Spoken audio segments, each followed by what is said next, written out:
One of the biggest challenges of doing a podcast is figuring out how to make money from your podcast.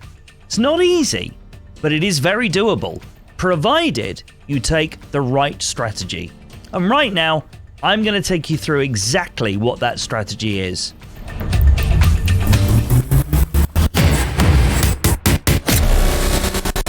Most people think about monetizing a podcast, what they're probably thinking about is advertising and sponsorship. You know, those pre-roll ads that you hear on some of the big podcasts in the world. But there's a reason why those podcasts are monetizing in that way. It's because they come with baked-in audience. These advertisers know that these big podcasts will have huge audiences based on their brand equity. Well, what if you're a bit lesser known? Maybe you're somebody that's an influencer in a very niche space, or perhaps you're a brand that isn't a household name. What can you do to monetize a podcast then? Well, there are several ways that you can do that.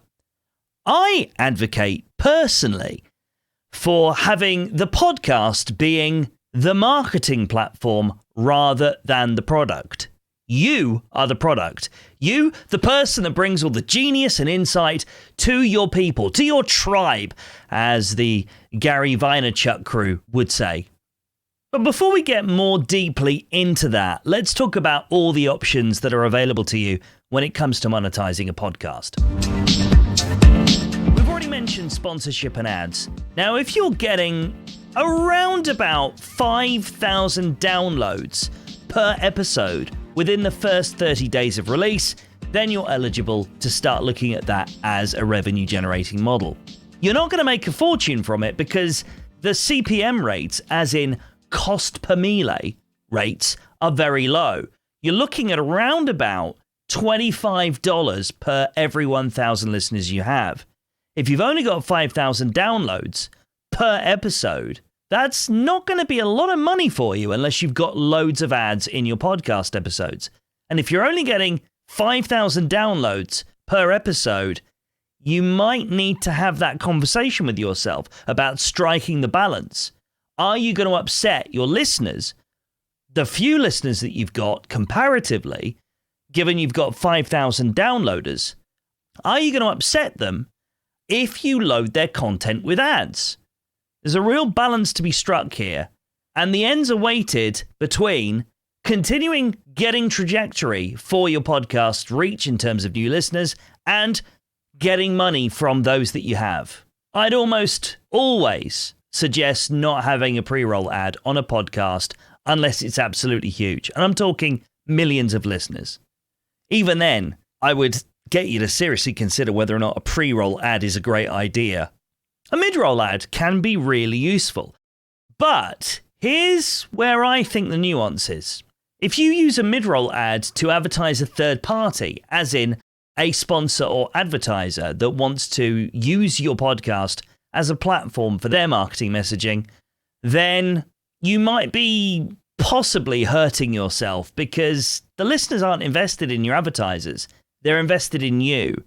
So for me, I would say, if it's only about revenue generation and you're looking to grow your revenue base with income from the podcast, consider using that mid-roll slot to advertise your own services. And if you don't actually have a service offering or any kind of offering for someone to pay for, then maybe think about getting that started. Coaching can be a great product for certain industries and certain service providers. Otherwise, you could do things like retreats, you could do one-to-one sessions, you could even do group webinars and charge tickets for those.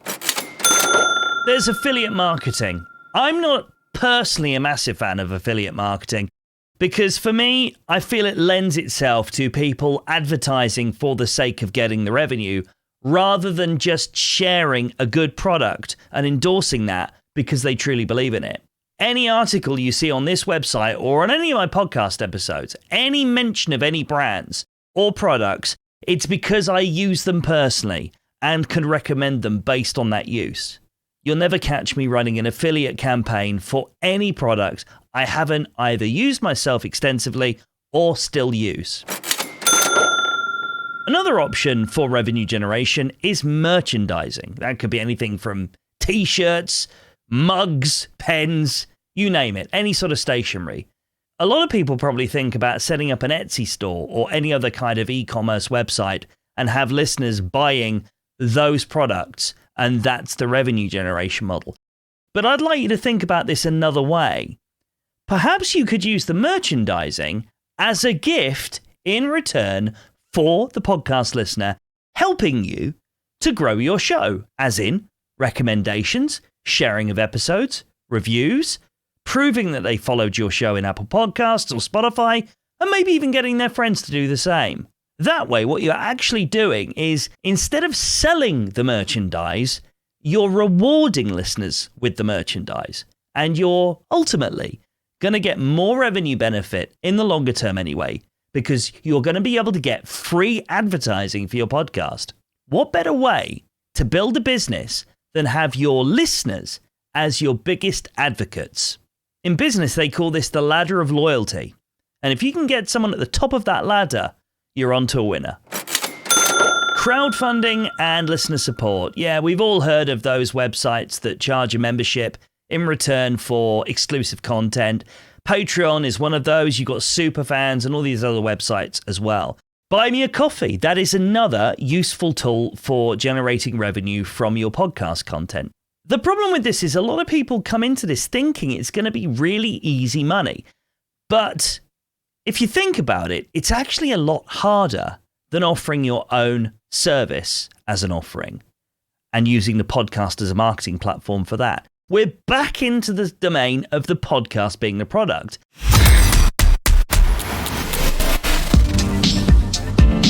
There's no one size fits all to this. What one person might see value in terms of your content, someone else might think, well, why am I going to pay for that? So if you're looking at early releases of episodes, one set of listeners might think that's a brilliant thing that's well worth investing money in, whereas other listeners would be like, well, I might as well wait until it's for free on the free version of the feed. So you've really got to think quite hard about how you're going to make this offer worthwhile investing in. You could do behind the scenes content that could be valuable to somebody. Maybe even exclusive content that only paid members get. But of course, you've then got to bear in mind the conversion rates. So you might be putting all that effort in to create content that only 5 to 10 people will ever hear. And if your main audience is thousands, sometimes it could be quite human for you to concentrate all that effort on the thousands of people that aren't giving you money and cutting corners with the few people that, yes, they're giving you money, but they're not giving you those dopamine hits. Well worth thinking that one through before you follow down that path as a revenue generation model.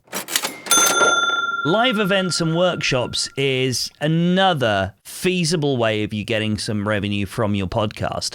I'm talking about charging listeners to come to a live event and see the podcast playing out in person, or maybe workshops around the theme of your podcast.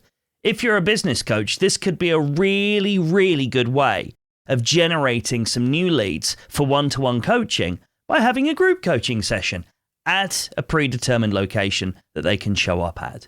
It's a great way of offering listeners a taste of what your products are.